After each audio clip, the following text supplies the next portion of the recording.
Good morning. It is 9:06 on Super Talk 99.7 WTN. My name is Chris Hand. What a doozy of a show we have for you today. I want to start off by saying, boy, was I wrong. I thought after the assassination attempt of Donald J. Trump that the abandoned Biden talks would kind of disappear. I really did. I thought they were going to resign themselves to the fact that they're going to lose in November and be like, whatever. But yeah. the talk is back on. Really? Yeah. They're jumping full force into it? They are. I mean, why? I'm not sure. I have some theories. I'm interested to hear them. So there's massive drama. Right now in the White House, Kamala advisors are essentially telling Biden advisors it's time to pass the torch. Per White House officials, this is the first direct, open confrontation at senior levels. And it feels like there's a huge coordinated leak happening right now. You got people like Schumer, Hakeem Jeffries, maybe Nancy Pelosi, Kamala Harris, open rebellion to Joe Biden. No indication from the White House he's dropping. He does say that he's going to do whatever's best for the country.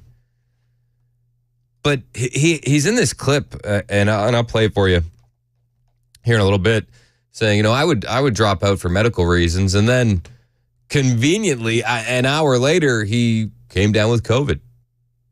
Plus, we also have tons of reaction from the RNC today. It was I thought out of the last three nights, last night had to be the best so far. It was definitely fascinating.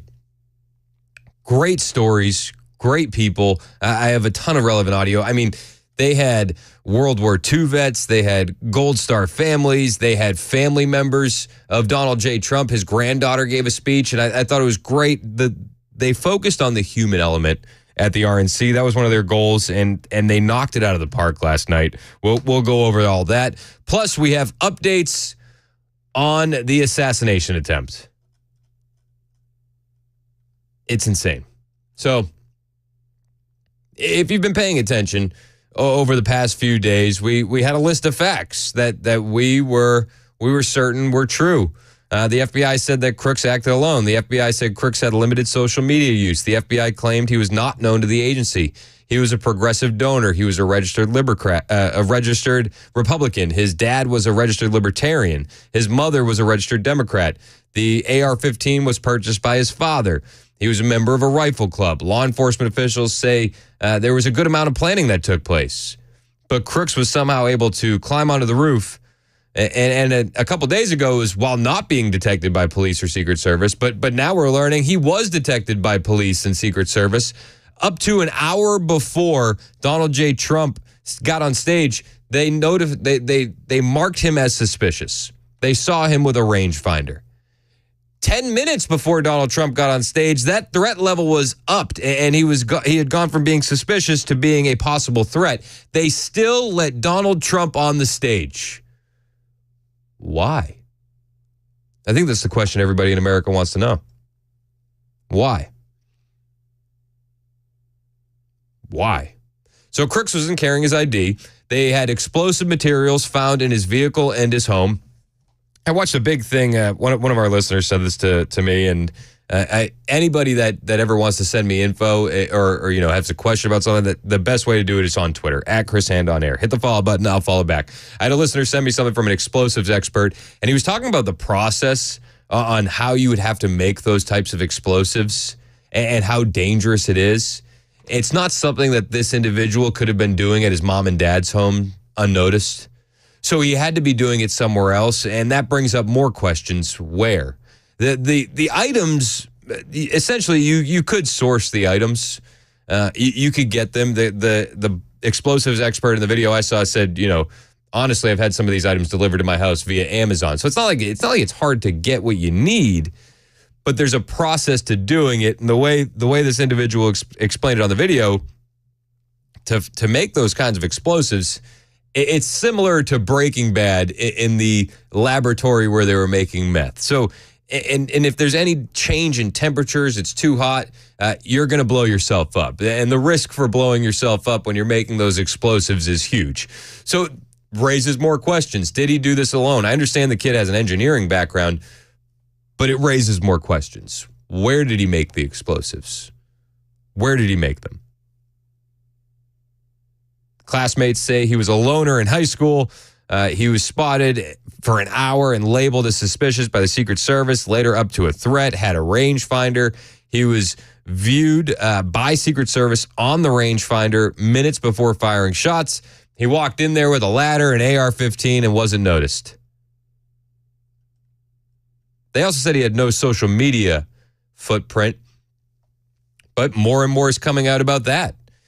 In fact, he did have a social media footprint. He was on Discord, which, as you know, conveniently enough, many mass shooters find themselves on Discord.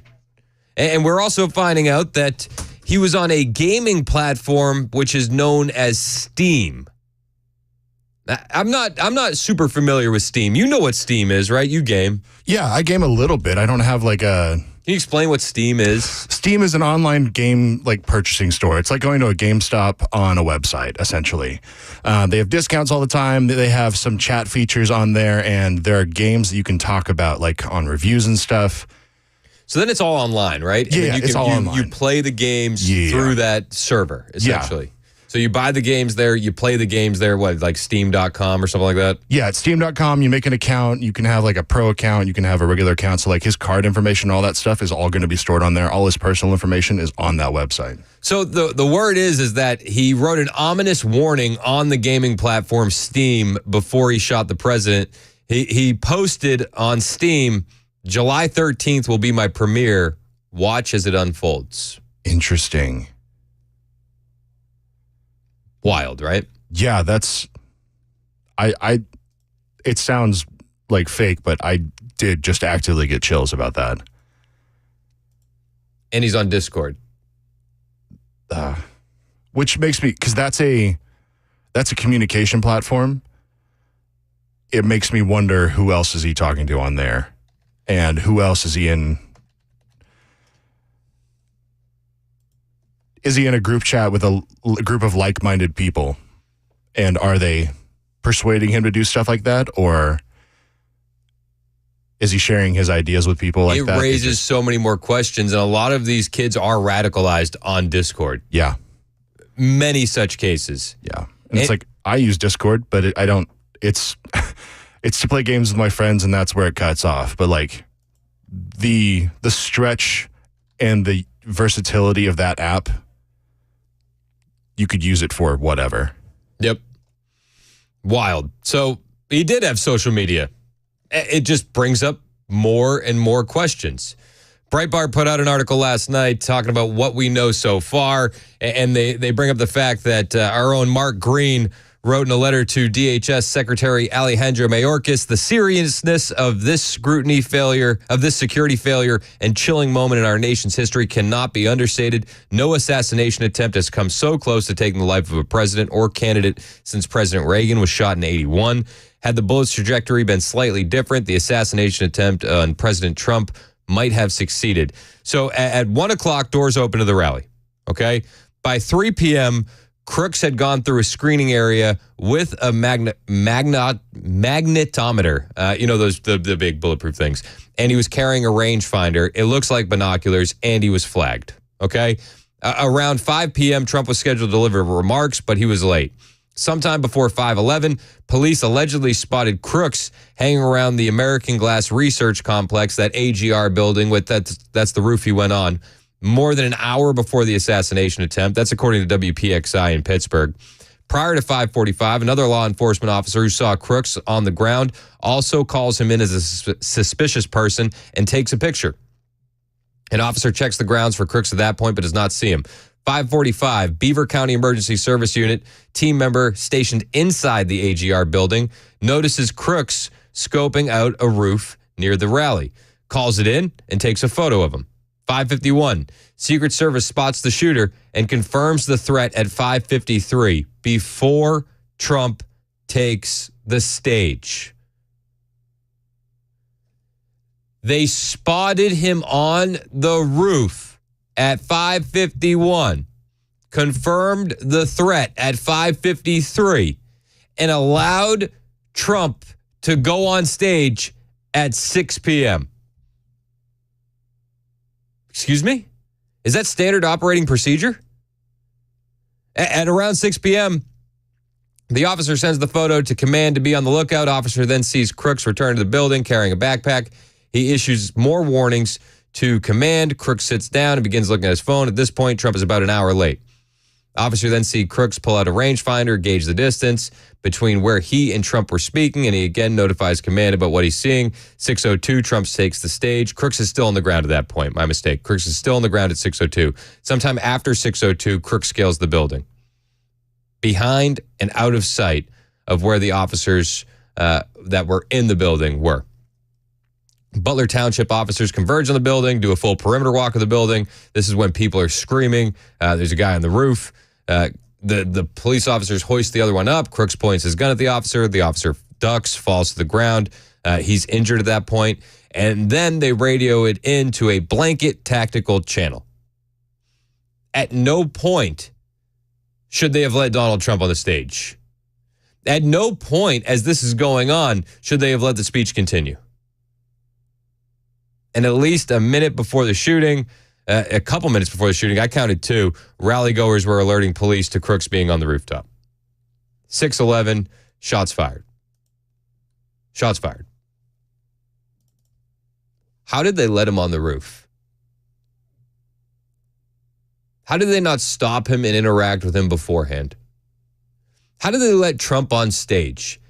It's beginning to be more and more absurd, the security failures, to the point where you have to wonder, was it a security failure? It's natural for your brain to go there. And that's not a conspiracy theory. The conspiracy theory are the people on the left who are saying this entire thing was staged for a PR moment for Donald Trump. Do you understand that they're saying that? Progressives and leftists and radicals and communists, they're on the internet saying the entire thing was staged. Crisis actors, Trump knew about it, it was fake. That's the conspiracy theory. That's the current conspiracy theory online. But saying that these failures were so big, I'm beginning to wonder if there was something else at play is not a conspiracy theory. That's a natural progression of where your brain should go. I will say, thank the Lord that God intervened at 6:11, Ephesians 6:11. It's unreal. Even Trump acknowledged that this was a God moment. In his first public comments since the shooting yesterday at the RNC, Trump himself acknowledged that it was a God moment. This was kind of behind the scenes. This wasn't on camera at the RNC. This is addressing a group of people. I believe this was when they were premiering a movie yesterday. I can't recall what the name of it is off the top of my head. I'll play the clip. I'll get the name for you.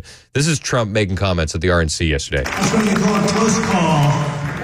That was an amazing, horrible thing, amazing thing, and in many ways it changes your attitude, your viewpoint on life. And I think, honestly, you appreciate God even more, really do, because something happened. Something happened. Not that it was pleasant. It wasn't like it was a complete miss. But it was pretty terrible that can happen. And it happens too often. We have things going on, just crime in our country is so bad, and things are going on with our country. We're going to fix it. We're going to make it back. We're going to bring it back. We're going to fix it. We're going to fix it, says Donald J. Trump. That was his first comments since the shooting yesterday at the RNC. And he acknowledges what many of us have acknowledged ourselves. If you look at what happened, you look at the security failures, you look at how close that bullet was to ending his life, you can't say it was anything short of God. You can't. You absolutely can't. People do want more answers, and our own Marsha Blackburn confronted the director of U.S. Secret Service. I got that audio for you next. Hang out with us. It's Super Talk 99.7 WTN. I got to tell you about my friends at Busy Bee Plumbing, Heating, and Cooling. Hey, it's Chris Hand for my friends at Busy Bee, and it is that time of year where if your AC isn't working the way it should be, you're feeling it. You are absolutely feeling it. And maybe you can skate by and get some maintenance done and get it working at maximum peak efficiency. Busy Bee can do that for you. Maybe there's a bigger problem. You need something fixed. Busy Bee can do that for you. Or maybe you've hit the final straw and you need to replace that AC unit. Well, I got to tell you, you're not going to find a better value on replacement systems. Busy Bee offers up to 12 months with no payment, no interest, and approved credit. with approved credit, sorry. And when you sign up to become a Beehive member, you get so much value. It's only $99. You get 3 annual tune-ups, one for your heating, one for your cooling, one for your plumbing, 10% discount on all repairs, priority front-of-the-line service, a $100 annual accrued replacement credit, no overtime or holiday fees, and more. And during the month of July, you buy one, you get one free for a neighbor. So either you can be the best neighbor and gift it to a neighbor, or you can go in half with the guy that lives next door. And you both get a Beehive membership, 2 for the price of 1, all July long. Busy Bee's your Rude Pro partner for satisfaction guaranteed. Call Busy Bee, Plumbing, Heating, and Cooling, 615-775-7833. That's 615-775-7833. Online at busybeehvac.com. The guaranteed offer is the easiest way to sell your home. It's really simple. We bring you an all-cash offer. You close in as little as 21 days. No home inspections, no lockboxes, no open houses. Go to markspain.com to get a guaranteed offer and start packing.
Donald Trump takes the stage tonight at the RNC. The number of Democrats imploring Joe Biden to step away from his re-election campaign continues to grow, and we have a new jobs report. Those stories at 9:30 on Super Talk 99.7 WTN. Thank you, Jay Harper. It's 9:26 on Super Talk 99.7 WTN. My name is Chris Hand.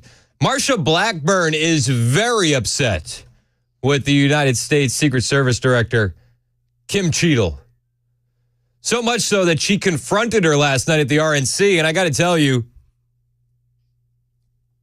Kim Cheadle didn't see this coming. Honestly. We know that she couldn't protect the president. She couldn't protect 45 on Saturday, but she couldn't have anybody even running interference for her. She didn't think that she was going to have people running up on her. She couldn't protect herself. Marsha Blackburn was heated. Ran up on Kimberly Cheadle's, wanted answers. They had a big conference call. Democrats and Republicans and the Secret Service Director. And they wanted to know what happened. And, well, they found out that they knew Crooks was a threat. They identified him as a threat. And they let Donald Trump take the stage. But they had no reasons for it. And when they were doing the round robin, well, there were certain senators that didn't get called on when they had questions. Marsha Blackburn being one of those senators. She's actually going to be on with Murphy today at noon. So that's appointment listening, because Marsha went full scorched earth and she confronted Kimberly Cheadle's at the RNC. This is exactly what you were doing today. This on the call. was an assassination attempt. You owe the people answers. You owe President Trump answers. You owe the people answers. You owe President Trump answers. As Kimberly Cheadle says, this isn't the time. This isn't the place. And she runs away. She scurries away. Why did she even show up? In all honesty, I don't think anybody there really wanted to see her. And when they did, she found out how they really felt about her. Marsha Blackburn and John Barrasso, they were the guys that confronted her, and they gave a breakdown on their confrontation with Cheadle's. I'm John Barrasso, chairman of the Senate Republican Conference, and Senator Blackburn and I just went face-to-face with the director of the Secret Service asking for specific answers about what happened with President Trump in Pennsylvania and how that shooter was able to get off a clear shot when the FBI and the Secret Service knew that there was a suspicious person an hour in advance of when the shooting occurred. And they identified a potential threat at 5:51. She would not answer our questions. She wanted to say it was not the time or place. This is after we've been through a conference call today where the question queue got cut off. But I've got a message for her. She can run, but she cannot hide, because the American people want to know how an assassination attempt was carried out on former President Donald Trump. Yeah, we want to know. And the longer we go without actual answers, the longer we go without an actual explanation, well, we're left to our own devices and we start filling in the blanks, and it doesn't look good. It's 9:30 on Super Talk 99.7 WTN.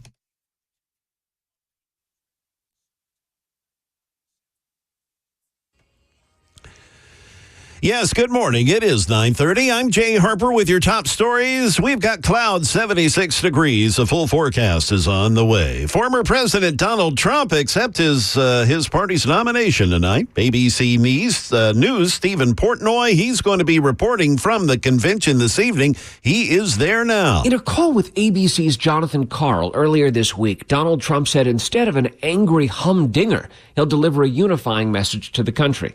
It'll be the first time we'll publicly hear from the former president since the assassination attempt last weekend. Nearly 24 congressional Democrats are now urging President Biden to step aside and let somebody else face Donald Trump at the polls in November.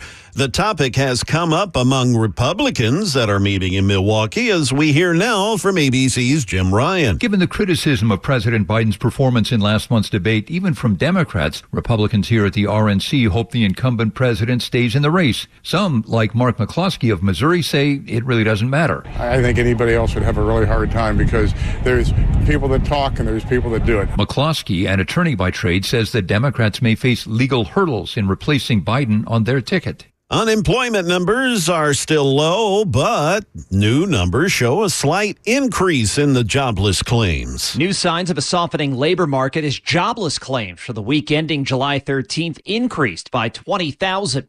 Last week, the total number of Americans collecting any kind of unemployment benefit increased for the 10th time in 11 weeks, and more Americans, 1.87 million, are collecting these benefits now than at any time since November 2021. That is the latest news. By the way, that was Brian Clark reporting. That is the latest news. Traffic and weather are next. I'm Jay Harper, WTN News. Thank you, Jay. It's Chris Hand here to tell you about my friends at United Structural Systems. We're getting a little bit of rain, and that's the time where you got to check your crawl space, see if water's getting in. And if water's getting in, you may already know it, and you're like, not again.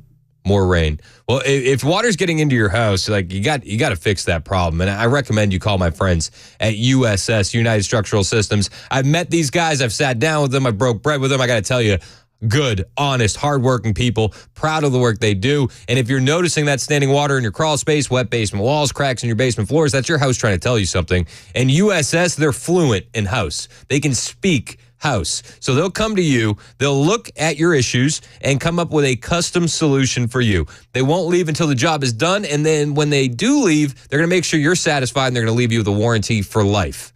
Yeah. And the warranty stays with your home. Even if you leave, the warranty stays. That's how confident they are in their work at United Structural Systems. That's why they've been doing it since 1994. That's why they have over 25,000 satisfied customers. You're going to be satisfied too. Give them a call today. Have them check out what's ailing your home. 615-488-7855. From foundation issues to waterproofing and everything in between, it's USS. 615-488-7855. Online at USSTN.com. Hey, what's up, guys? This is Matt Murphy for Members Nutrition. I want to tell you about the Members Nutrition difference, and I want to encourage you to go over to the Members Nutrition website. Number one, they believe at Members Nutrition that they can sell vitamins and supplements at a lower cost point, and they're doing it every single day at membersnutrition.com. Number two, they want to make these products right here in the United States of America, not from some overseas company, and they do that every single day. I encourage you to go to membersnutrition.com. You'll get 50% off your purchase price at checkout. You don't have to put in any codes. Just go to membersnutrition.com. Once again, membersnutrition.com.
Truly know how you'll respond in a moment of danger until you're actually confronted with it. So what was my father's instinct as his life was on the line?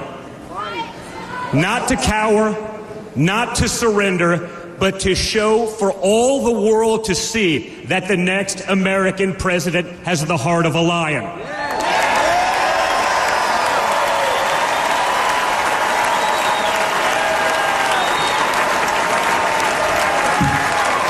That the next American president has the courage to put the American people first once again. And in that moment, my father didn't just show his character. He showed America's character. When he stood up with blood on his face and the flag at his back, the world saw a spirit that could never be broken.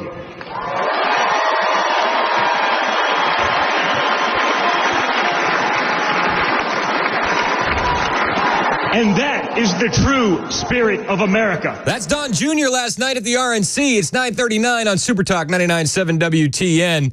It seems like the RNC, it started slow. They didn't really want to mention the assassination too much. Everybody would have been mentioning it. But as it's gone on, people are mentioning the assassination attempt more and more. Don Jr., perfect example there. And, I mean, he nails it. He nails it. You can't fake what we saw with Donald Trump on Saturday. And I made the comment to Dan off the air. It's like, this has been a long week. The shows have gone by very quickly. But with the information leaking out, now the Biden stuff, the RNC, I can't believe it's only Thursday. Can you believe it's only Thursday? Insanity. I'm seeing a lot of tweets, people asking, was the shooter a transgender? Have you seen this on social media? I mean, it's everywhere. They're saying that Thomas Matthew Crooks was actually a transgender, and I saw it and I was like, okay, well, where's the proof, right? Like, and there's pictures floating around that, I don't know, it kind of leans into that thought line of thinking, right? But I found an article that actually made me think maybe there's some truth to that. Maybe there is. They got to find out more about Thomas Crooks' sister, the sister of the would-be assassin. Details emerging. And I found this snippet from a Fox News article that I found very interesting, especially in relation to, was the shooter a transgender? And we know that Discord, that social media platform the shooter was using, does tend to have a large transgender community. So there's a lot of signs that could say maybe that's true. I don't know if it is. But I found this Fox News article that said a neighbor of Katie Crooks, that's Thomas Crooks' sister, the would-be assassin's sister, saying, she's a hardworking woman with 2 jobs, and she moved out of her family home 3 years ago into her apartment. Okay? And the person, this is from a neighbor, quoted, right? This is in a New York Post article. Fox News is covering it. The person who helped her, this is the neighbor talking, the person who helped her move out of her home, I couldn't tell if it was a male or a female. Huh. That's interesting. So the neighbor tells the New York Post that when the sister of Thomas Crooks moved out of her home 3 years ago, the person who helped her, they couldn't tell if it was a male or female. He goes on to say a couple of days later, I asked if it was one of her siblings, and she said it was her brother. Yeah, the one who shot Trump. He was real scrawny. That's a direct quote from a neighbor of the Crooks family. Maybe there's some truth to that. And it would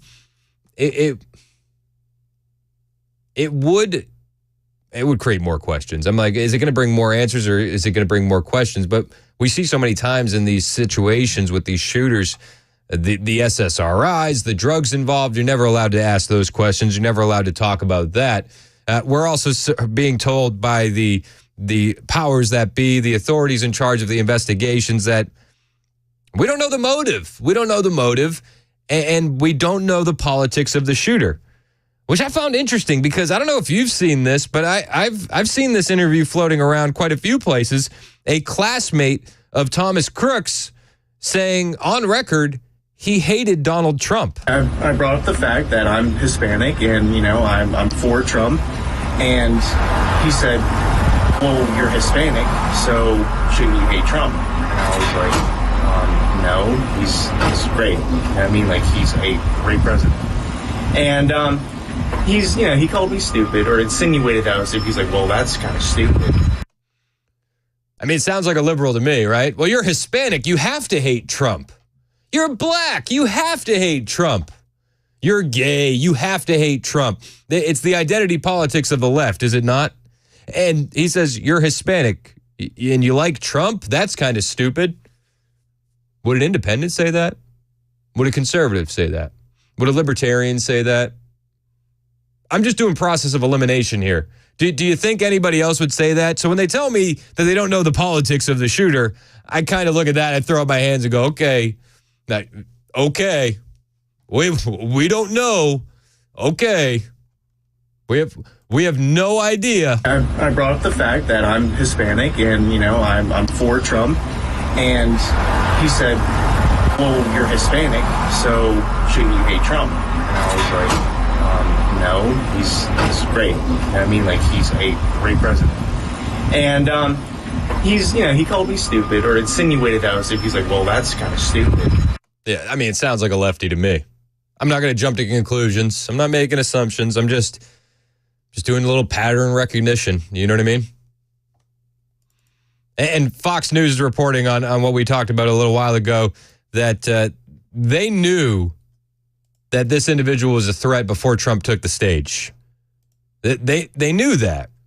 And even Fox News is looking at it right now, and they're like, guys, the more we're learning, the more info that gets dropped, the more disturbing this is becoming. Dana, good afternoon to you. We just got a big information dump, and some of it is deeply, deeply troubling. So I'm going to hold your hand and walk you through this. Just bear with me here. A lot of notes that I'm going to look at here. Just about a couple minutes ago, these senators came out of this briefing with the Secret Service. They've been asking for it for days now. Finally got it with the director and Secret Service staff. And the top headline that has come out of it, according to Senator John Barrasso, just spoke to him as soon as he hung up on this briefing. He said that apparently the Secret Service had identified as a character of suspicion this man, this shooter, because they saw a rangefinder on him as well as a backpack. And this all happened more than an hour before the shooting actually occurred. So they saw the guy and they identified this guy as suspicious. Now, more details coming from a source familiar here who was also in the meeting tells me that about 10 minutes before former President Trump went onto the stage, they had gone from looking at this guy as suspicious to now looking at him as a threat. They elevated him from suspicious to a threat before Donald Trump took the stage. Is that not a red flag? Why did they let him go out there? Why? Fox News puts it perfectly. The more info we get, the more disturbing it's becoming. And they have more details emerging from that senator's briefing.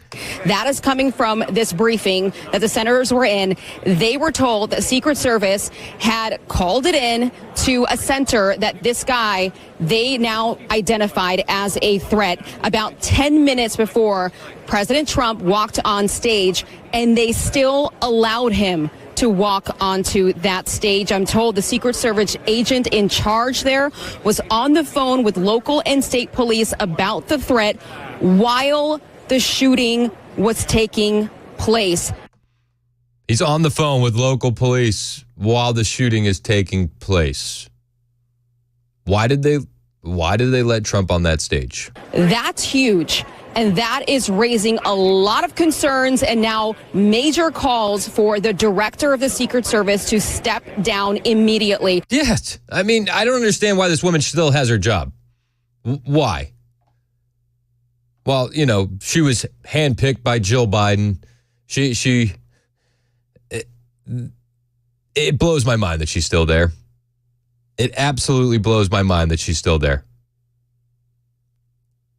J.D. Vance during his RNC speech, and I have a lot of audio from the J.D. Vance speech, but during his speech, he pointed out that Trump, after being shot, he's calling for unity, which it's fantastic because a day after the attempted assassination, Joe Biden's saying we got to tone down the rhetoric.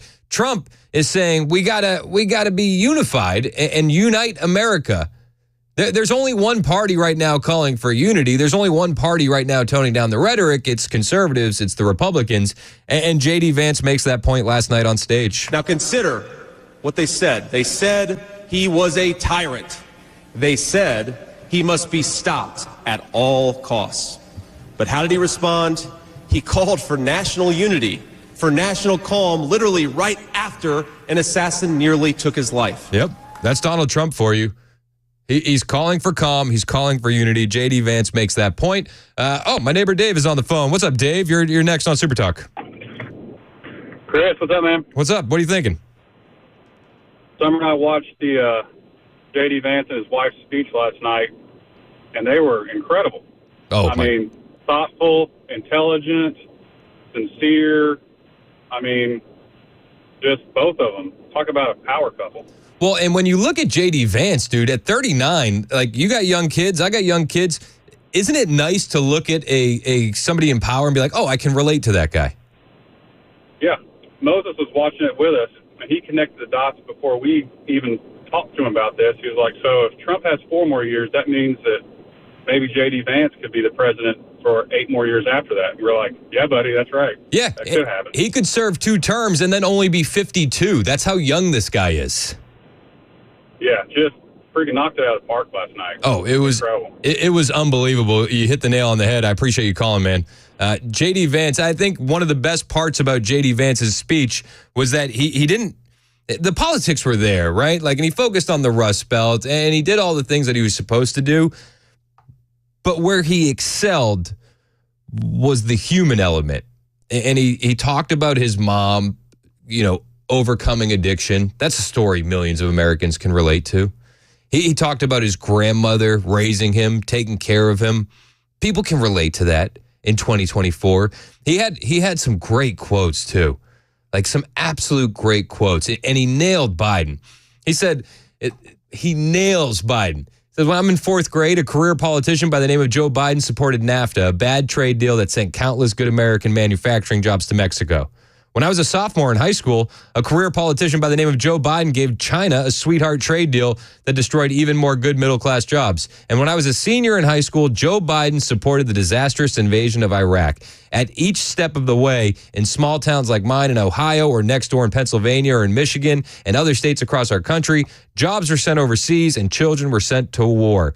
He nailed it last night. Home run. I'll play some audio from J.D. Vance after the break. Plus, I'll get to your calls regarding the shooter in Saturday's assassination attempt and more. Hang out with us. It's 9:51 on Super Talk 99.7 WTN. I got to tell you about my friends at the Glock store. Hey, it's Chris Hand for my friends at the Glock store.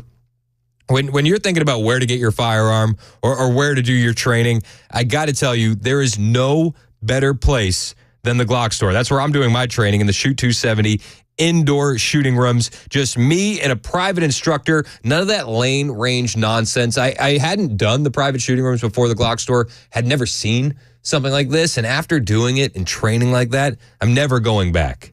I'm never going back. It's completely different. It's going to change the way you train too.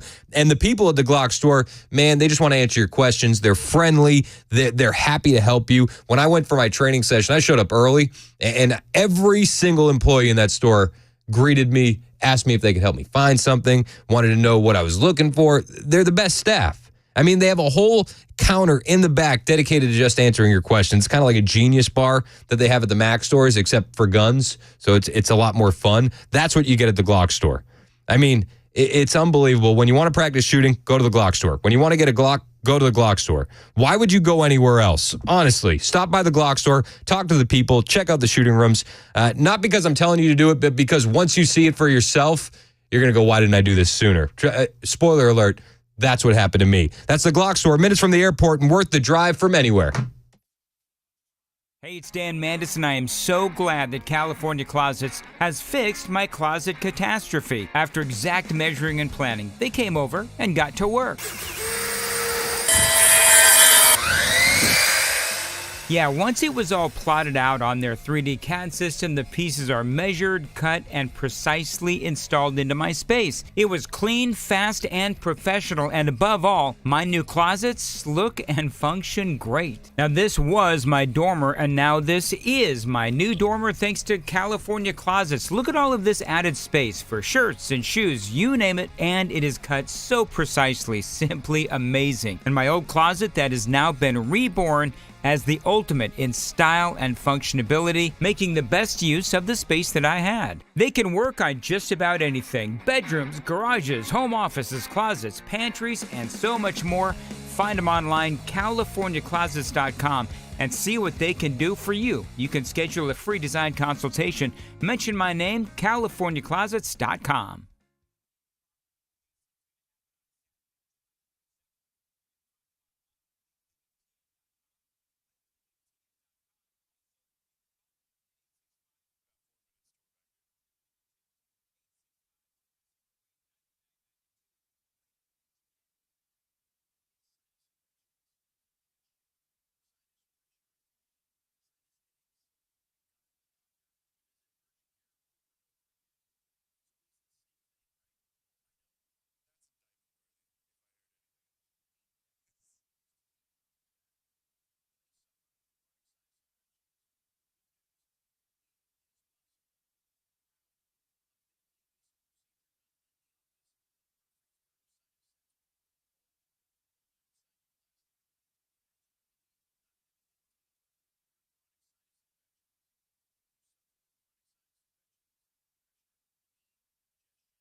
The country still getting to know the GOP vice presidential pick. The man wanted for questioning in the hit-and-run death of a Nashville restaurateur has been spotted, and many Tennesseans getting a very pleasant surprise. Those stories coming up at 10 a.m. on Super Talk 99.7 WTN. Thank you, Jay Harper. If everybody was introduced to J.D. Vance last night, everybody that was, he made a great first impression. And one of my favorite things wasn't when he was talking about policy, wasn't when he was talking about Joe Biden or what they're going to do. And my favorite parts of his speech was when he was just acting human. And he was talking about his mama, his grandmother that raised him. And he had a couple hilarious stories about mama. I was lucky. Despite the closing factories and the growing addiction in towns like mine, in my life, I had a guardian angel by my side. She was an old woman who could barely walk, but she was tough as nails. I called her Mamaw, the name we hillbillies gave to our grandmothers.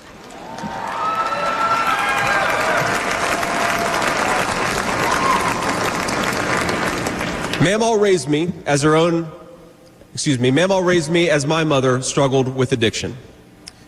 Mamaw was in so many ways a woman of contradiction. She loved the Lord, ladies and gentlemen. She was a woman of very deep Christian faith.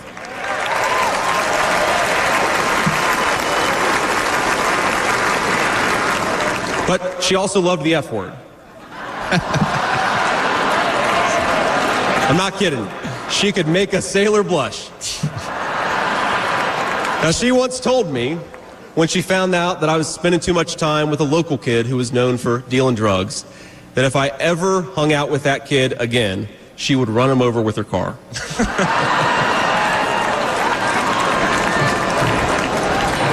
That's true. And she said, JD, no one will ever find out about it.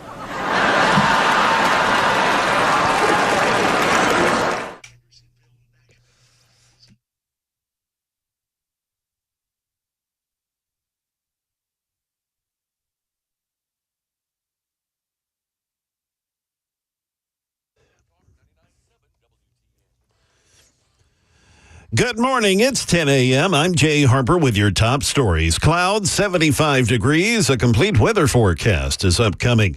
Following his speech, as you heard just part of it there, at the Republican National Convention yesterday, Vice Presidential candidate Senator J.D. Vance headlining the Faith and Freedom Coalition's God and Country Breakfast this morning.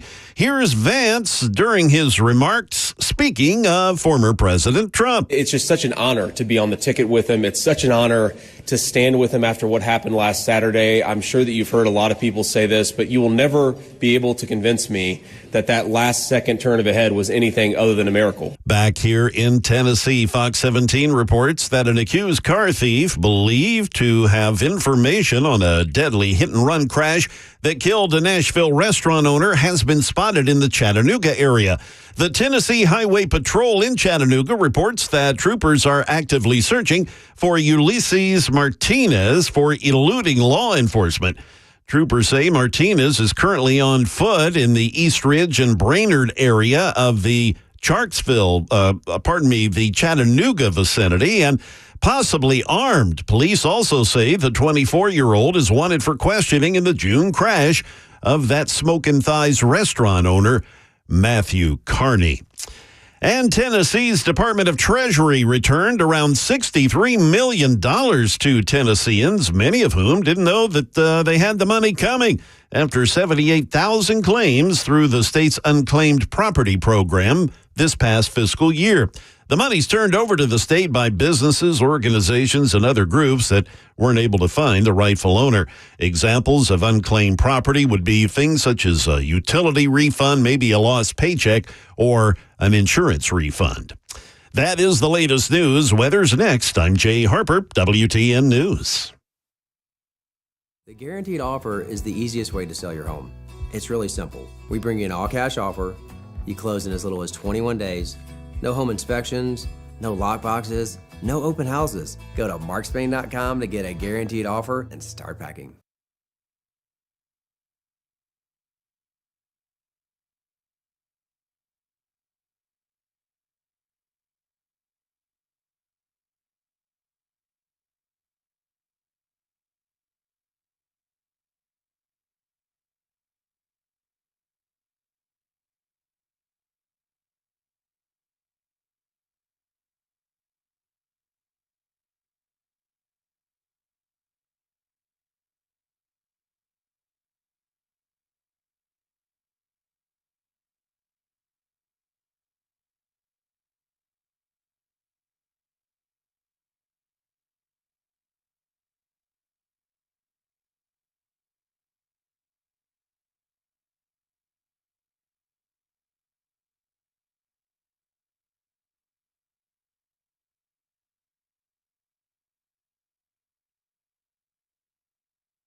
10:05 on Super Talk 99.7 WTN. Hey, how are you? It's Chris Hand. You can find me on Twitter, True Social, Instagram at Chris Hand on Air. A majority of what we talk about, I always post on my X account. So if you want to see the video that accompanies the audio, it's usually there at Chris Hand on Air.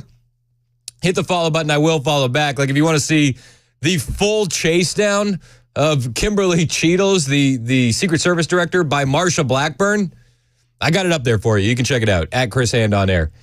It was a wild day yesterday. We have more questions than answers when it comes to the attempted assassination of Donald Trump. And the left, the left are really the ones dabbling in conspiracy theories. On the right, we want answers. We understand there was a security failure of monumental proportions. We do. Monumental proportions. The latest timeline I'm seeing, right, is that 20 minutes before the shots were fired, the shooter was on the roof. And they knew he was on the roof. And they still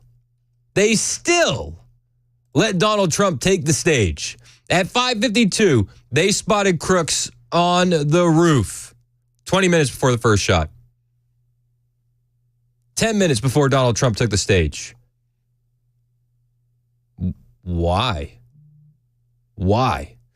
We're finding out that he did kind of have a social media footprint. Maybe not a huge one, but we're finding out that the shooter was on Discord. We're finding out that the shooter was on Steam, which is an online gaming platform. And it raises more questions than answers. Apparently on Steam, he said that July 13th was going to be his big reveal. Huh. Now, who knows what that really means, right? Like, it's a vague statement. I'm not expecting anybody to be like, that's a red flag, someone's going to shoot the president. But they told us a couple days ago he had no social media.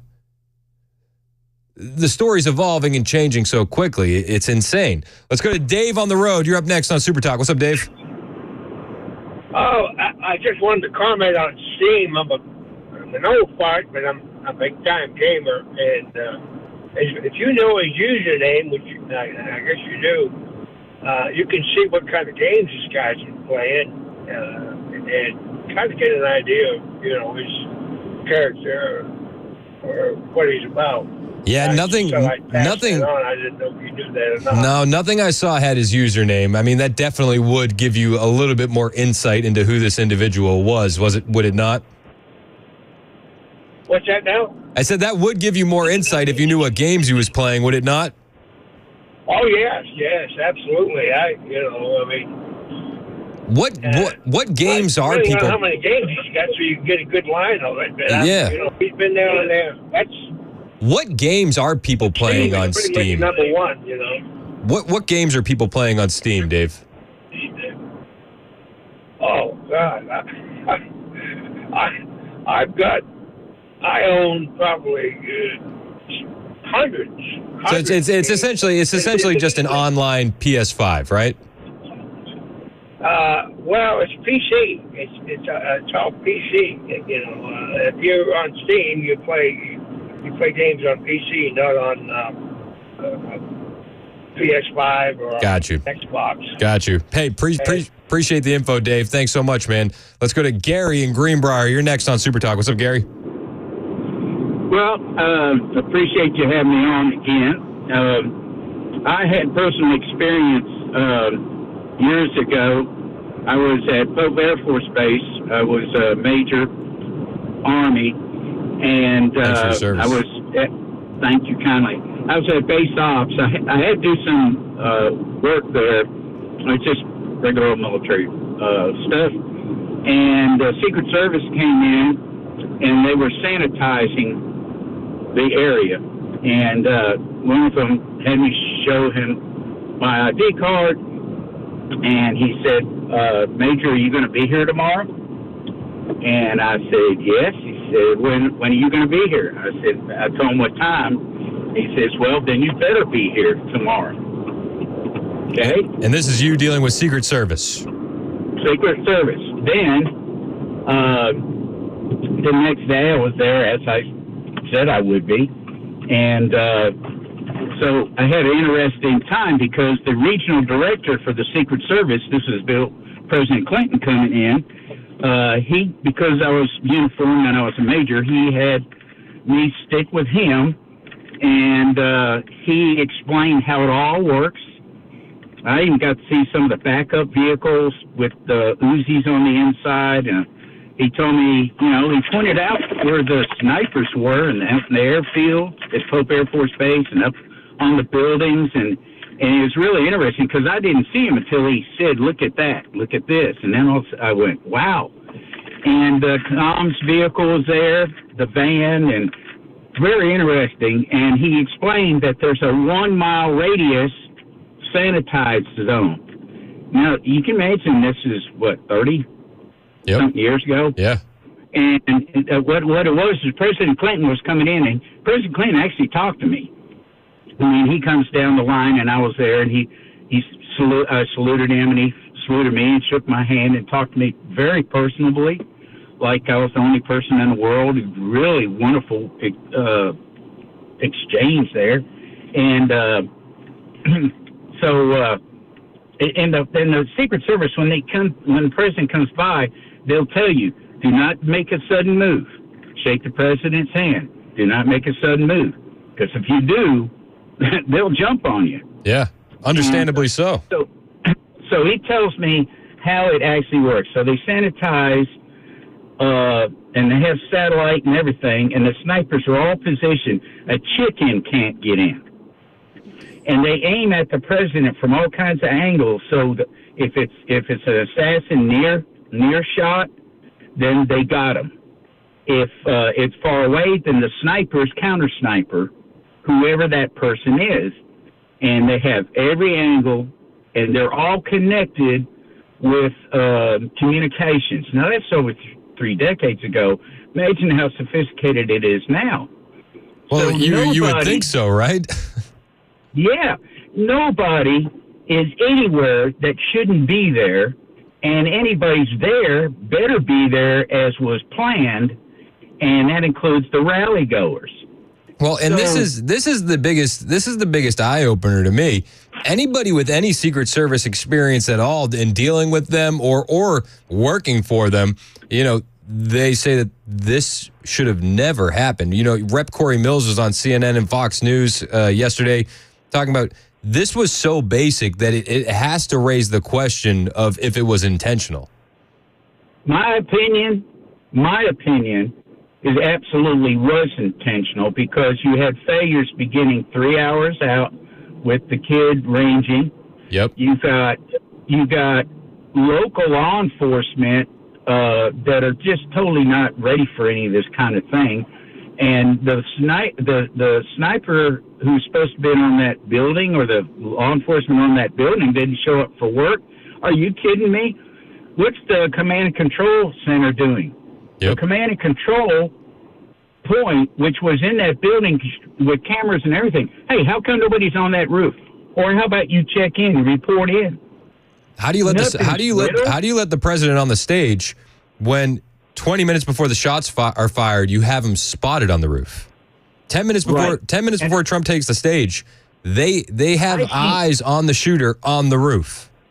On the roof. And I've seen the video of the public. They're so close that you could throw a rock and hit the kid. Yeah. You could. Yep. So I'm thinking to myself, who trained them? Who allowed this to happen? All these failures were put in place. So I'm thinking now, okay, here it is. So they missed. They can't do this again. They can't do it again. So no, now I don't think there'll be another opportunity for that. Now they got to get rid of Biden. And the reason being is they know he can't win against Trump. So all of a sudden, Biden is got COVID. He's 81. Watch him have a problem with his comorbidity, and he passes away. Yeah, I mean, I hope that doesn't happen. But it wouldn't shock me. He's in that high risk factor. It's his third time getting it in 2 years. So, and he has we all know he's going downhill. I don't want that happen to him. But these people are they're all out to kill. And they just proved to me, I was at church this morning at Mass, and my own priest said, I thought they were going to do this a long time ago, even when he's in the presidency. And I said, gosh darn, you're far ahead of me on that. Yeah, I mean, he knows what evil is. Well, and like 5 months ago, Tucker Carlson was saying, what else do they have left? It would just be an assassination attempt. As of right now, we only know that it's a lone wolf, right? We only know that it was one person. But when you look at all the factors, where did he make the bombs? Where was his, he needed a lab and some equipment to make those bombs. Where did he get it? Who was he communicating with on his phone that day? There had to be something else going on. I have a hard time believing that a 20-year-old can get around the FBI, the Secret Service, local police. His parents are reporting him missing. They knew something was up. They were worried about him. How does this many failures happen until we say, well, what really went down? Well, I can tell you this right here now, Chris, right here now. People have been convicted of murder based on lots of circumstantial evidence to the point that reasonable doubt as to guilt is removed. And if that's the case, I can tell you right here now, there's probable cause that this was a planned assassination, because there are so many darn failures. No 20-year-old without any military experience, any sniper experience can do this. Yeah, and on their own. You don't. It's hard. It's hard. He did it. It's hard to believe somebody can skirt the Secret Service when they have no prior experience with the Secret Service. No, and so here's the deal. If he was a lone wolf, he would have been dead before he did it, or arrested when he's using a rangefinder, find out who the heck he is. Honestly. He can't be a lone wolf. Well, we'll have to wait and see what happens. But the more info that comes out about him, the more questions it raises. And I appreciate your call, Gary. It's insane. And he mentioned, Biden conveniently comes down with COVID, which it was convenient. Biden actually gave an interview with BET earlier in the day. It was released. And he said, well, I would step down if a medical issue popped up. Is there anything that you would look to, you personally, not anybody else, not other pundits, not even perhaps family members, that you would look to say, if I see that, I will reevaluate? If I had some medical condition that emerged, if the doctors came to me and said, you got this problem, that problem. But I made a serious mistake in the whole debate. And look, when I originally ran, you may remember it, I said I was going to be a transitional candidate. And I thought that I'd be able to move from this, just pass it on to someone else. But I didn't anticipate things getting so divided. Well, you caused the division, Joe. You caused the division.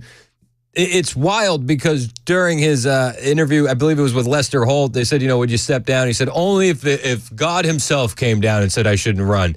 Now, today we're hearing, well, only if I have a medical emergency. I was only supposed to be a transitional president anyway and pass the baton to somebody else, he says. And then an hour after this clip comes out, we get this awkward announcement that Joe Biden is not going to be making it to his Las Vegas rally because he's got the vid. Thank you all so much for your patience and understanding. Regrettably, all 10 people were upset. I was just on the phone with President Biden, and he shared his deep disappointment at not being able to join us this afternoon. The president has been at many events, as we all know, and he just tested positive for COVID. The timing.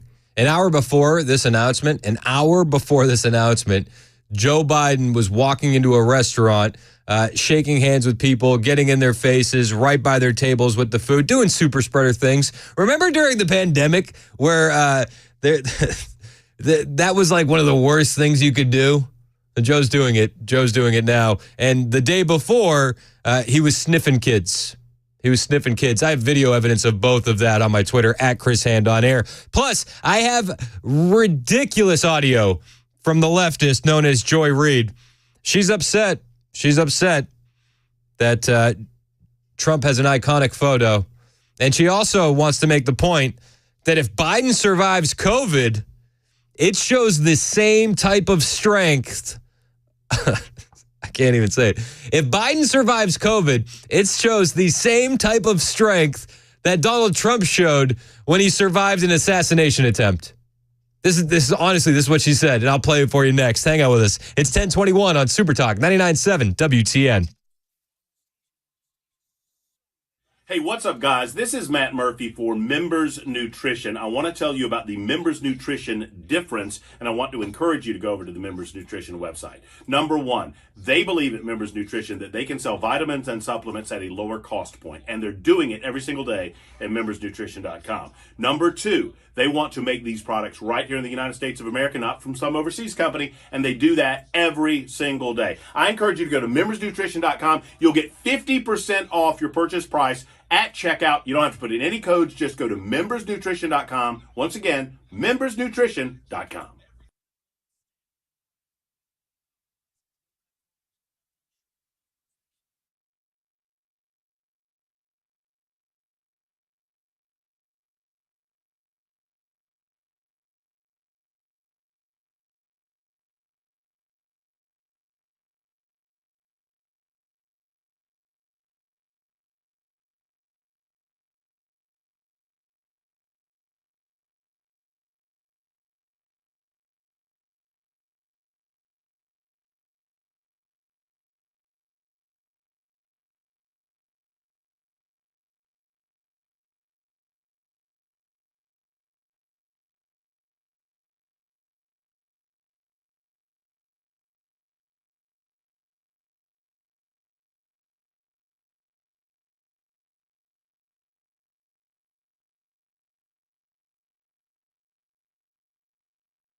Are Democratic donations drying up for Joe Biden? And we'll have a new jobs report. And also, Amazon's Prime Day it was prime for Amazon. We'll have those stories for you at 10:30 on Super Talk 99.7 WTN. Thank you, Jay Harper. It's 10:25 on Super Talk 99.7 WTN. I'm Chris Hand. You can find me on Twitter, True Social, Instagram at Chris Hand on Air. Joy Reid of MSNBC. She is so mad. She is so mad that Donald Trump got an iconic photograph after an assassination attempt. Wah. Right? I've nailed it. Mason nailed it. Wah. Here's the question that I have on that. These two men are both elderly. Donald Trump is an elderly man who, for whatever reason, was given 9 seconds to take a iconic photo op during an active shooter situation. Weird situation. We'll figure that out one day. Oh, how could they let him? Well, they didn't. He just did it on his own. Trump chose to do that. The Secret Service didn't say, all right, cameras in front of you. 3, 2, 1, and nobody said smile. You know what I mean? It's not a photo op. You know what was said? Fight. Nailed it. But Joy Reid goes on after she gets her little point about the photo out of the way. She has one of the coldest takes that I've ever heard. You know, it's opposite of a hot take. This is a cold take. She says if Biden survives COVID, he's going to be showing strength just like Trump showed when he survived an assassination attempt. But his survival of that and bouncing right back and going right to his convention is being conveyed in the media world as a sign of strength. This current president of the United States is 81 years old and has COVID. Should he be fine in a couple of days, doesn't that convey exactly the same thing? That he's strong enough, older than Trump, to have gotten something that used to really be fatal to people his age. So if he does fine out of it and comes back and is able to do rallies, isn't that exactly the same? I mean, it's not exactly the same. It's not the same incident, but it's an elderly man coming through out of an illness. It should. That was weird. That was weird, Vivek. Isn't it the exact same? I mean, it's not the same, but they're both elderly, and it's like COVID and an assassination attempt. It's pretty similar, actually, when you think about it. Thanks, Joy. Identical. MSNBC, they've been on one this weekend. They also said Trump Vance is an authoritarian ticket. And what the party is rallying behind and why is a Trump Vance ticket and not Trump Pence is that the party has come to terms with an authoritarian view where it is acceptable to use every tool at an executive's disposal to stay in power. That's what Project 2025 is really about, consolidating executive power to wield it, full control of the federal government. You know, if she just replaced Trump Vance with Biden Harris, I would be like, yeah, they're making sense. But she goes on to say, Trump won't leave. And J.D. Vance being his VP, that proves that Trump won't leave. The thing that is hardest for people to believe is the idea if Trump was elected to a second term, he wouldn't leave. The selection of J.D. Vance proves that this is a real threat that could happen if Trump is elected. And that is because J.D. Vance is willing to do everything that Mike Pence wouldn't. He went along with the election lies. He thought the false elector strategy was a good idea. He doesn't have a problem with Trump leaning on the Department of Justice to create these sham investigations against his perceived opponents. Is that not what Joe Biden's already doing? Yeah, I mean, it is.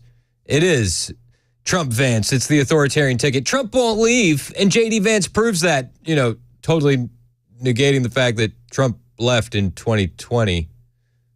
Oh, that was weird. I can't with these people sometimes. I can't. It's an authoritarian ticket. They chose J.D. Vance. It proves that Trump's not going to leave. It proves it. Case closed. All right, I got a ton of people waiting on the line. Michael, Eric, Brian, Mike, Frank, Donna. We'll get to your calls next on Super Talk 99.7 WTN.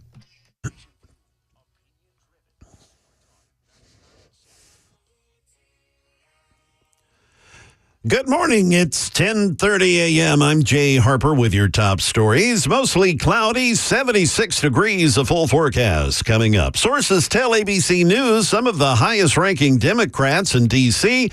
have been pressing President Biden to step back from his reelection bid. ABC's Jonathan Karl says there are questions about Biden's ability to win, and also it seems to be affecting his donations. I'm told that in terms of the major donors, it has stopped. The money into the campaign has stopped. In polling, you've seen upwards of 70% of Democratic voters saying that they would like to see a different nominee. That is very hard to sustain. In economic news, the overall job market remains relatively healthy, but ABC's Brian Clark says there are new signs of some concern. There's new evidence that some people out of work are finding it harder to get jobs. Continuing jobless claims have increased in recent months, and that continued as the Labor Department's weekly jobs report showed that first-time jobless claims increased by 20,000 last week. That makes it 8 weeks in a row the number's above 220,000. Brian Clark also reports that, as expected, Amazon's two-day Prime Day event smashed its own sales records. Consumers spent $14.2 billion over the two-day Prime Day event, an 11% increase from a year ago. The Adobe Analytics numbers found that nearly half of the amount was spent on mobile devices, $7 billion. That's a 19% increase from a year ago. The most popular Prime Day categories were back-to-school shopping and electronic upgrades. That is the latest news. Weather is next. I'm Jay Harper, WTN News. Hey, it's Dan Mandis, and I am so glad that California Closets has fixed my closet catastrophe. After exact measuring and planning, they came over and got to work. Yeah, once it was all plotted out on their 3D CAD system, the pieces are measured, cut, and precisely installed into my space. It was clean, fast, and professional, and above all, my new closets look and function great. Now, this was my dormer, and now this is my new dormer thanks to California Closets. Look at all of this added space for shirts and shoes, you name it, and it is cut so precisely, simply amazing. And my old closet that has now been reborn as the ultimate in style and functionability, making the best use of the space that I had. They can work on just about anything: bedrooms, garages, home offices, closets, pantries, and so much more. Find them online, CaliforniaClosets.com, and see what they can do for you. You can schedule a free design consultation. Mention my name, CaliforniaClosets.com.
Hi, y'all. I was just wondering, you guys refused to report on the incompetence of Joe Biden, and I was just wondering if you guys were told not to report on that, or if you guys really were that ignorant.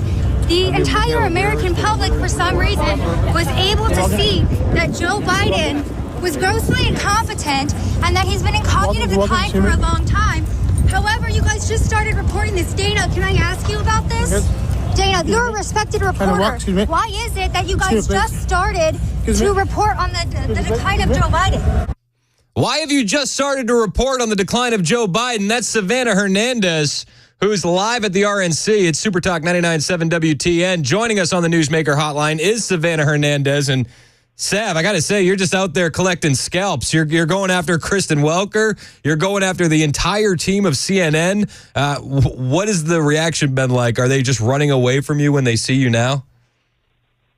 Hey, Chris, thanks so much for having me. The RNC so far has been great. We all wish that you were here. And absolutely, the mainstream media has been running and hiding. We also had the director of, I believe it was the Secret Service, Kim Seattle, as well, getting confronted yesterday at the RNC.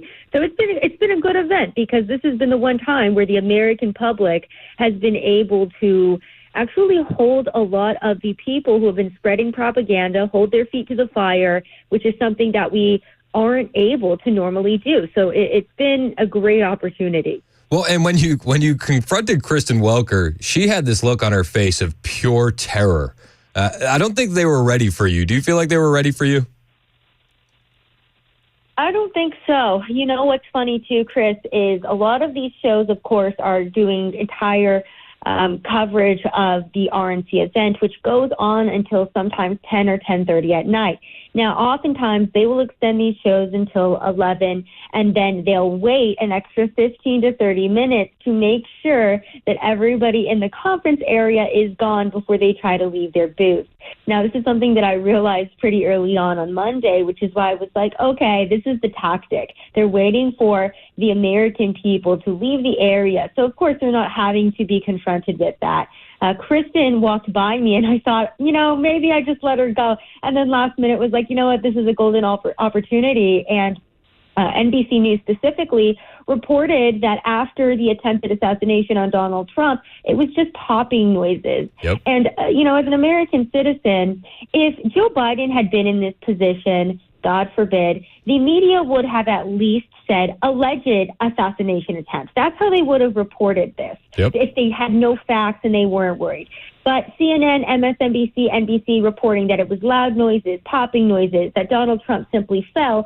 And I thought that this was the golden opportunity to, again, have these mainstream media talking heads, answer for their network and why they felt the need to so blatantly lie to the American people about such a horrific and historic event.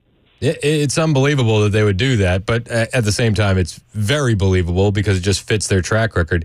As you're on the ground there at the RNC, what's the vibe been like? What's the energy like? How have people been reacting to J.D. Vance's speech? How have people been reacting to Trump?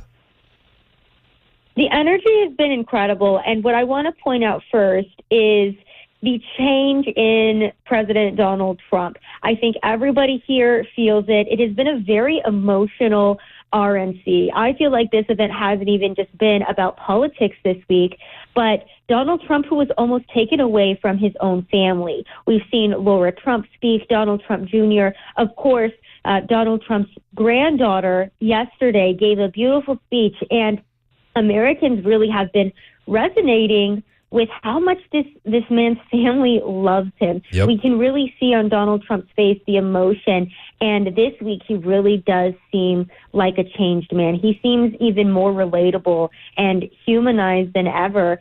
And I feel like that's really the takeaway right now on the ground, at least. It's been a very emotional experience. Everybody in the crowd understanding that, wow, Donald Trump almost wasn't here, and seeing his family be here for him and how much his family loves him. I mean, you can't buy that. That's so genuine. Oh, and 100%. It really has, like I said, made him seem so much more relatable than he already was. Well, and I made the point earlier, the speech from Kai Trump, which is Donald Trump Jr.'s daughter, she wasn't giving a speech about the guy that is running for president. She was giving a speech about her grandfather. And it's just so authentic and relatable. And when you look at the camera, when it pans to him and you see this smile ear to ear, and he's just so proud of his granddaughter up there delivering this speech, I feel like that resonates with people.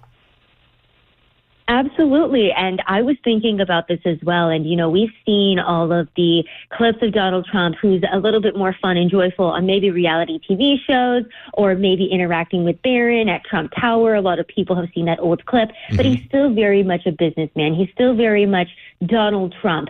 But for the first time, I think we're really seeing not Donald Trump the president, not Donald Trump the business tycoon, but Donald Trump the father, Donald Trump the grandfather. And again, the emotion, I really wasn't expecting it, Chris. I always try to be very neutral with my reporting when I am on the ground, but it's like it really is such an emotional time. And it's hard as an American, as just somebody who has a family myself, and to really resonate with this and be so touched by it. So I think that's been the biggest takeaway on the ground. Everybody really just experiencing this moment and very grateful that Trump is here with us. And then regarding J.D. Vance, a very warm reception for him. A lot of people very happy with his nomination so far that I've seen. What's your take, and what's kind of been the take on the ground, given the recent reporting of Joe Biden being asked to step aside by the likes of Chuck Schumer and more senior Democrats?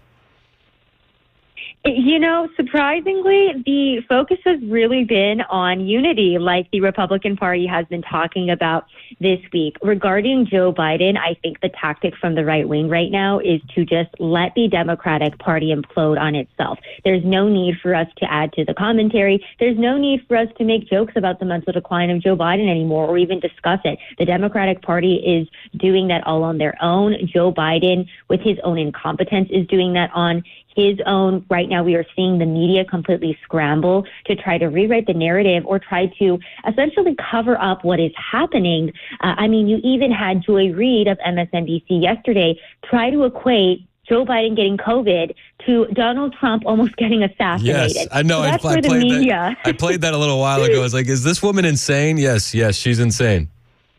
Exactly. So it's like that's how much the media is scrambling. And then if you look at the Democratic Party, you have, some of the highest Democrats calling for Joe Biden to step down, the entire party in complete disarray, and a lot of media members that I'm friendly with saying that they're preparing for the DNC in a couple of weeks, but none of us know what to expect. We have no idea because as of now, the party just seems in such chaos that really anything could happen day by day at this point, Chris. It's crazy because the last time we talked, you had told me that you were kind of more excited about the DNC than the RNC because you thought that it would be more protests. That's kind of like your bread and butter. You love covering the protests.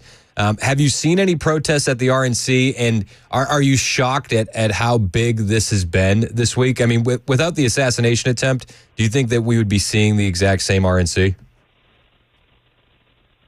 I think that the emotional aspect wouldn't be here as much. And honestly, I think the country did need this because the call for unity, I think, has been very healing for not only people in the right wing, but also for a lot of Americans. On the ground, there have been people, especially in the right, who try to stick more to those conservative values that haven't been happy with some of the speakers, like Amber Rose saying we are becoming too big tent. However, what I'm seeing on the ground is just regular Americans feeling like they're ready to rally around a leader that loves this country, and they're ready for unity, they're ready for healing. So that's what I'm seeing here in the RNC right now. I feel like that's how, Saturday and what happened with the attempted assassination has changed the feeling on the ground here. Regarding the protests, they've been very small, very uneventful. There was a couple hundred people out there on Monday, but I know that they're really gearing up for the DNC. I have enjoyed the RNC actually because it has been a lot more of a let's unify America type of event, which I think was very needed. We've been very divided for the past 4 years, and seeing people from all walks of life come together to rally behind a president who they truly see cares about America and its people. It's been nice to witness, if I'm honest. No, I like to hear it. And I want to circle back to your other point about Amber Rose. So some people were upset about Amber Rose. I want to get your personal thoughts on her speaking. And I want to know if you think that this is a strategic win for the RNC or if it was a failure. Sure. I honestly think it's strategic. I know that might not be popular with people, but you can't complain from outside of the club, right? You can't complain about how the club is being run if you're not in power. And I think that Amber Rose, her speech was great. She talked about being a mother. She talked about how much she cares about her kids and how much she cares about the country. She didn't go up on stage to talk about abortion or maybe some of the other, things that she's involved with that we wouldn't necessarily agree with. She simply went up on stage as an American who is also suffering under the weight of Joe Biden's administration. And I think that is going to reach a huge audience of people that may never have tuned into the RNC, may not even know what the RNC is, may not be politically active. So I think that it is a strategic move. And I think that we need to rally right now and, bring in Americans, wake people up to the reality of the Democratic Party. And hey, people have been brainwashed by the media. Some people truly do think that crime rates in their country are simply bad because of racism. They don't understand that it's because of bad Democratic policy that allows the same criminals to keep offending in repeat fashion, or because illegal immigration is being allowed to prosper. So the first step is opening people up and introducing people to the party. The next step is hopefully changing them. Again, regarding Amber Rose, her life isn't perfect, but she opened her eyes to Donald Trump. Hey, maybe the next step is opening her eyes to some of these other things that she's on board with. Maybe we can change her mind on those. So that's my viewpoint on it. And again, I'm very much with the unity of viewpoint moving forward into 2020 or the election. I totally agree with you when it comes to Amber Rose. And just from like a metric standpoint, I know you understand this. She has 23 million followers on Instagram. If she can influence 1% of them, elections were lost by 50,000 votes in certain counties and districts, That's a huge swing. I think it was a calculated move, and I liked it. What are you expecting out of Trump tonight, and how hype are you? You know what, Chris? Your audience is probably going to laugh at this, but I was kind of wanting to go home this morning. I was like, you know what? I've been on the ground. I'm exhausted. I'm ready to go home. But I'm waking up this morning, and I am realizing the history that I have the honor of getting to witness with my own two eyes. I mean, even just seeing Donald Trump walk out the other day with his ear bandage, that first look at him, it's such a powerful moment. I know so many people are excited. We're hearing that Dana White is going to be here. A report said Hulk Hogan may be here. I'm hearing rumors that 50 Cent may introduce Donald Trump. So who knows what could happen, but this is going to be a historic event. I am actually excited. I was exhausted, but now it's like the adrenaline is kicking in and I'm full force, ready to be here on behalf of the American people. And I can feel the energy. I can feel the excitement. And it's incredible to be here. I love it. Savannah Hernandez is live at the RNC. She's been confronting some of your least favorite quote unquote journalists. Where can people go see these confrontation videos for you? I've retweeted a few of them, but I want you to give them your social media handles. Of course, go follow me on X at @sav_says_. That's where you can see all of the live reporting. Again, I'll be on the ground all day long, so I'll be giving you guys live snippets from on the ground at the RNC, from inside the RNC, as Donald Trump is set to take the stage tonight. And thank you so much, as always, for having me, Chris. Great time speaking with you. Hey, I appreciate you. Savannah Hernandez, she's one of the best. Go find her, go follow her, and we'll talk soon, all right? Thanks, Chris. All right, appreciate you, Sav. It's 10:50 on Super Talk 99.7 WTN.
Donald Trump to accept the Republican Party's nomination for president tonight.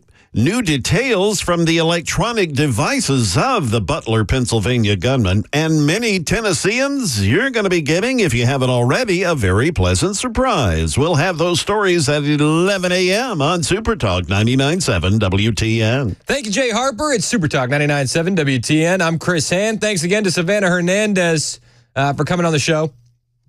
She's fantastic. Go find her at Sav_says on the Twitter machine. She's doing great things, great work. I would honestly say she's probably one of the best female investigative journalists that we have in the country. Easily the best one I know.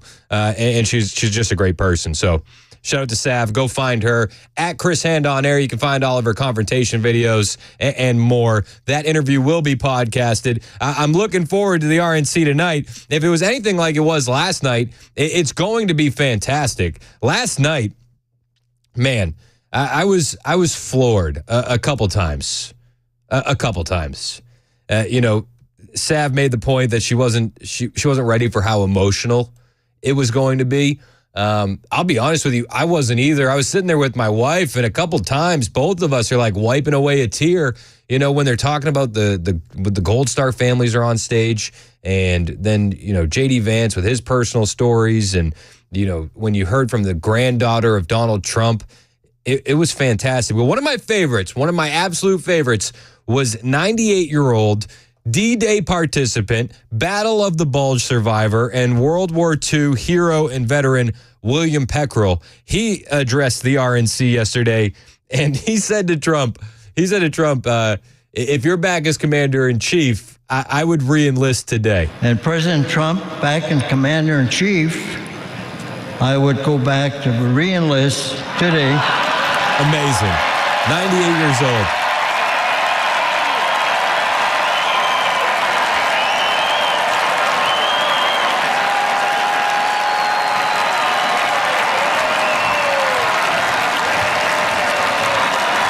And I would storm whatever beach you want, my country needs me to fight again. Unbelievable. He said, I would storm any beach my country needs me to. Just an absolute hero. And one of the saddest parts, though, was that some of the mainstream media networks were covering the RNC, but they were also effectively counter-programming the RNC, and they were cutting away from these moments. They didn't want the American people, they didn't want their viewers on CNN or MSNBC to actually hear these raw, authentic stories. Well, luckily for you, I'm not going to cut away from them. And I got the ones that they wanted you to miss. I'll play them for you next. It's Super Talk 99.7 WTN.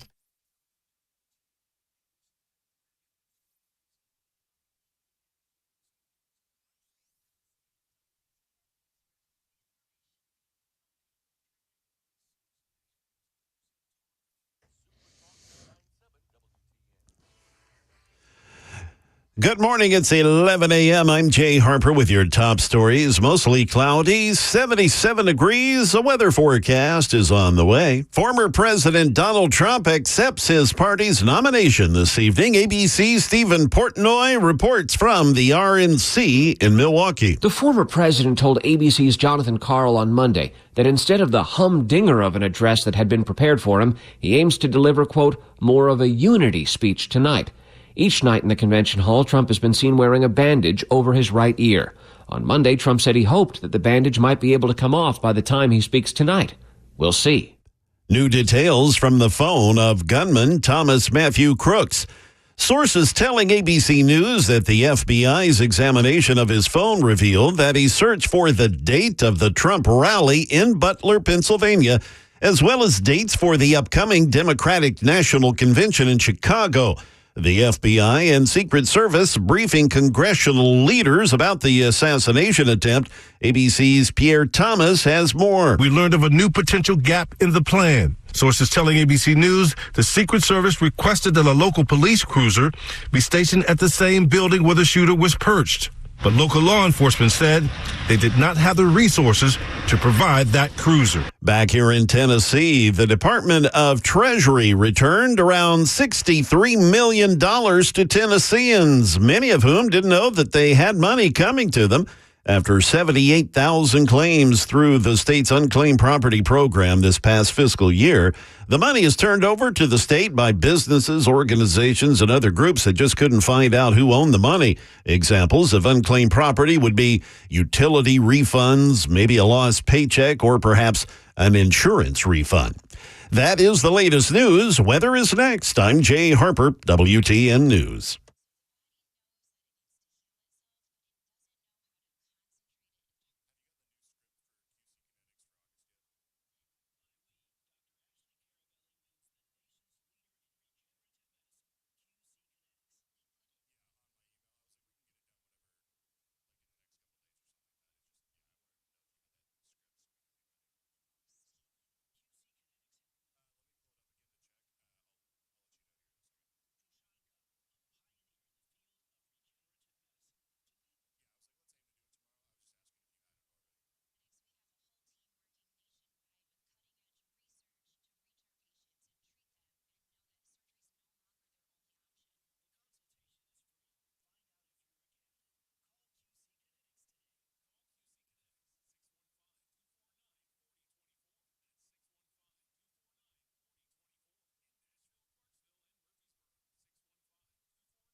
It's 11:05 on Super Talk 99.7 WTN. I'm Chris Hand. The RNC last night was fantastic. Easily the best night so far. I expect nothing short of greatness tonight, where we're going to see Donald Trump speak. That's going to be exciting. But last night, man, they really, really were on brand and on message with their Everyday Americans theme. They really were. And they really did a great job of turning Donald Trump from this billionaire businessman from New York into an everyday American and a grandpa. And there were so many moments. There were so many moments that were just jaw-dropping. There was one moment, Staff Sergeant David Balavia at the RNC. I might be butchering his last name. I apologize. He had this quote, and the quote was just so good. It was so good. So, you know the old saying, are you better off today than you were 4 years ago? He said that's the wrong question to ask. The question we need to ask is, are our enemies better off today than they were 4 years ago? Whew, it's a doozy. I mean, listen, are our enemies better off today than they were 4 years ago? Run through it. Russia, China, Iran. Honestly, Are our enemies better off today than they were 4 years ago? Yes. Whose fault is that? That's Joe Biden's. Obviously. You had the 98-year-old World War II veteran, Sergeant William Peckrell. Great speech. I played that clip a while ago. He said he would re-enlist today if DJT was the commander-in-chief. The UNC frat boys that held the flag, they were there. Fantastic moments.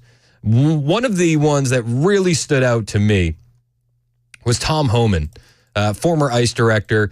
One of the things that the mainstream media is all up in arms about are the signs that people are holding that says mass deportation now.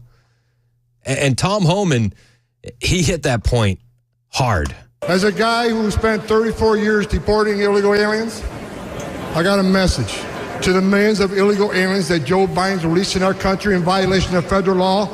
You better start packing now.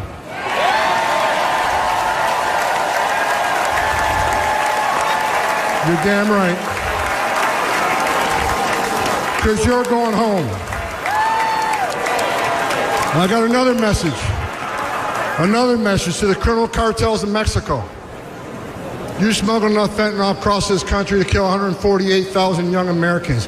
You have killed more Americans than every terrorist organization in the world combined. And that's when President Trump gets back in office. He's going to designate you a terrorist organization, and he's going to wipe you off the face of the earth. You're done. You're done. I love it. And the crowd loved it too. Think about it. Are our enemies better off today than they were 4 years ago? Are the cartels better off today than they were 4 years ago? Yeah, absolutely they are. Absolutely they are. Another outstanding moment was Kai Trump. Kai Trump is the daughter of Donald Trump Jr., and this is one of the speeches that the mainstream media networks didn't want you to hear. And I made the point to Savannah Hernandez when we talked, and I'll make the point again. This isn't a speech about a man running for president that Kai Trump gave. This is a speech about her grandfather. And she humanizes Trump so well in this moment. Hi, everyone. My name is Kai Madison Trump. I am the granddaughter of Donald Trump. I'm speaking today to share the side of my grandpa that people don't often see. To me, he's just a normal grandpa. He gives us candy and soda when our parents aren't looking. He always wants to know how we're doing in school.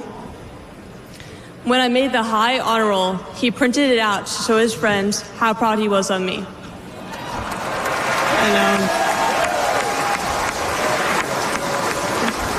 he calls me during the middle of the school day to ask how my golf game is going and tells me all about his.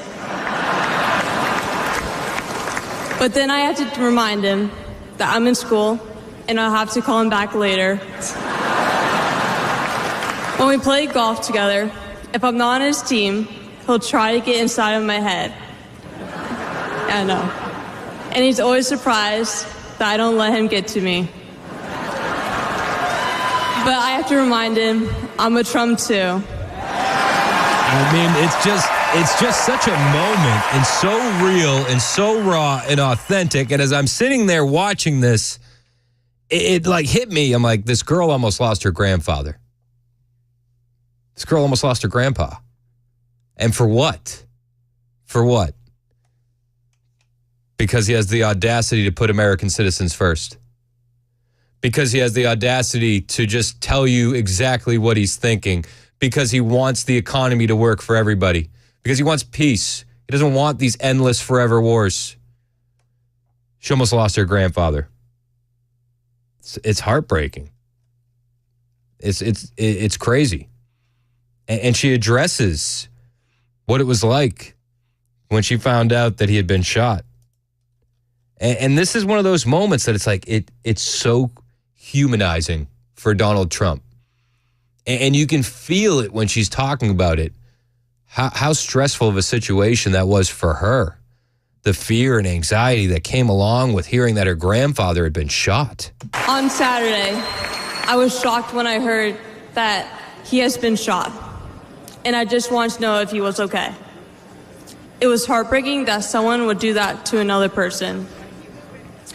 A lot of people have put my grandpa through hell, and he's still standing.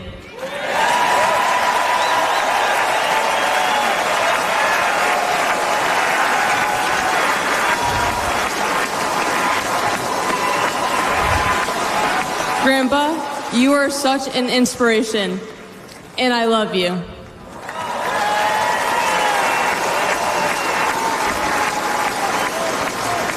The media makes my grandpa seem like a different person, but I know him for who he is. He's very caring and loving. He truly wants the best for this country, and he will fight every single day to make America great again. Thank you very much. I mean, she was unbelievable. She was unbelievable. She knocked it out of the park. It was very quick. It was very concise, but it said everything that needed to be said. Everything that needed to be said. Another individual at the RNC last night, Peter Navarro, he had just gotten out of a federal prison in Miami that morning, and he had a message for everyone in attendance that you need to hear. Yes, indeed. This morning I did walk out of a federal prison in Miami. Joe Biden and his Department of Injustice put me there. Tonight I'm here with you in this beautiful city of Milwaukee. I got a very simple message for you. If they can come for me, and if they can come for Donald Trump, be careful, they will come for you. Yeah, it's Peter Navarro, and he's not wrong. It's like the old saying, they're not after me, they're after you. I'm just in the way. We've all seen the meme. We've all heard him say it, and it's so true. It's so true, and you hear these people that love him, that really, really, truly love this guy. And then you look on the other side, and you look at Joe and his family and the issues and the problems. The contrast couldn't be more clear. It couldn't be more clear. And then to put a cherry on top, to really humanize everything last night, was J.D. Vance. And J.D. Vance, he hit the policy. He made an appeal to the Rust Belt. He delivered the line that Joe Biden's been in government longer than he's been alive, and he did all those things really well. Really, really well. There wasn't a mistake that I would really sink my teeth into or anything like that. But there were some things that he really did excellent. And the things that he did excellent were in the same vein of what Kai Trump did, except he did it for himself. J.D. Vance humanized himself. I look at the ticket of Trump and J.D. right now as like the most human ticket we've had in a while. The difference between Vance and between Pence couldn't be more clear. Mike Pence is like a political robot, right? J.D. Vance made himself look like a human last night, and he did it when he's talking about his mom. He's talking about his mom and his mom and her journey to become sober and how she's now almost at 10 years sober. And I'm proud to say that tonight my mom is here, 10 years clean and sober. I love you, Mom. And he goes on to say after this, he says, and if he's like, it's really 9 years and some change, but your 10-year anniversary is going to be in January 2025. And if Trump allows it, maybe we can throw the celebration at the White House. And just for millions of Americans that are dealing with addiction and family members that are addicted to all sorts of things, right? You can relate to that. You can really, really relate to that. And he had another line in there that I could relate to. He's like, every now and again you get a phone call from home, and